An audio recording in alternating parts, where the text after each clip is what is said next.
Le premier défi pour une compagnie, je crois que c'est plutôt au niveau de la compréhension et de la dynamique et de l'adaptation par rapport aux marchés internationaux.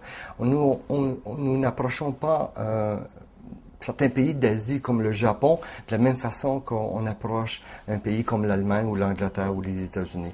Il y a une culture, il y a une mentalité, il y a une stratégie qui est propre à chaque pays ou à chaque continent. Donc, il y a un ajustement, une adaptation qui doit se faire.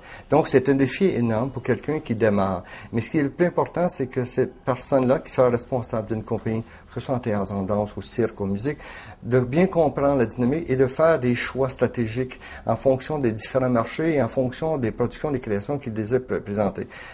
Nous savons qu'il y a certaines créations canadiennes qui ne pourront jamais tourner en Asie ou en Amérique ou en Europe, dû à plusieurs raisons, que ce soit en cause des textes, en cause de la nudité ou en cause du concept du spectacle qui sont contestés ou refusés dans certains pays. Donc, il faut bien comprendre les attentes des diffuseurs étrangers, des différents pays, continents qui, par rapport au public, il est possible de tourner, de présenter une création canadienne dans ces pays-là. Donc, le défi pour quelqu'un qui participe à un événement comme Cinar ou à d'autres événements ou marchés internationaux, c'est de bien s'informer au départ, puis de comprendre la culture, la mentalité et les attentes des différents diffuseurs, programmateurs étrangers. Alors, c'est ça qui est le vrai défi. Naturellement, il y a toujours l'aspect communication, échange, promotion. Le premier contact est important.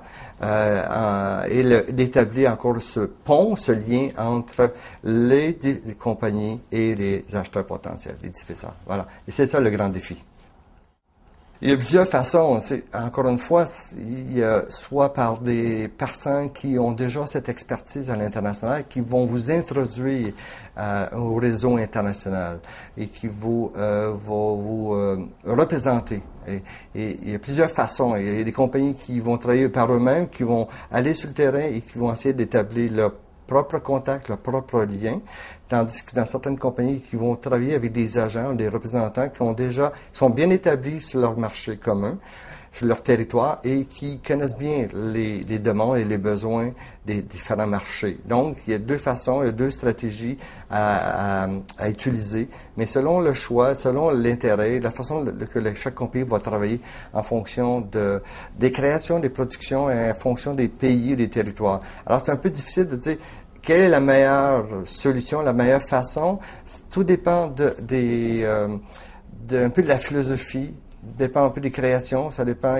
C'est un mélange de plusieurs facteurs qui fait qu'un choix se fait en fonction de connaître les meilleurs contacts, les meilleurs liens ou les meilleurs diffuseurs potentiels qui pourraient s'intéresser à vos créations. Alors, mais je pense que l'important pour quelqu'un qui démarre, qui commence dans ce métier-là, ou qui déjà travaille pour une compagnie et qui est canadien uniquement, ou qui a déjà fait ses preuves sur le marché local ou national, c'est tranquillement de s'informer. Il y a plusieurs études disponibles, il y a plusieurs sites disponibles aussi où on peut aller chercher l'information. Moi, je conseille souvent aux compagnies et aux représentants de ces compagnies-là de consulter les ambassades canadiennes à l'étranger. Nous avons des bons attachés culturels, conseillers culturels qui sont sur le terrain et qui peuvent bien conseiller les compagnies canadiennes avant de débarquer, avant de faire une mission ou participer à des marchés ou autres. Donc, les liens, il est possible de créer des liens rapidement, facilement. Mais l'important, c'est de faire des stratégies en fonction de certains choix, certains pays. Il ne faut pas essayer de couvrir la planète au complet d'un coup, parce que ce travail est à longue échéance, c'est très demandant au niveau énergie et au niveau financier. Donc, il faut prendre le temps et faire des choix logiques en fonction des créations et des productions disponibles que nous avons à proposer. Voilà. The sharing experiences with colleagues and presenters is an extremely important part of doing business. Going to festivals, going to these conferences, going to performances together, discussing work that you've seen together with colleagues, with presenters, with orchestras, sharing your notes establishes a credibility, a sense of common experience, shared taste or not. It's a very important part of the development of the relationships that you want to build for long-term work in international markets.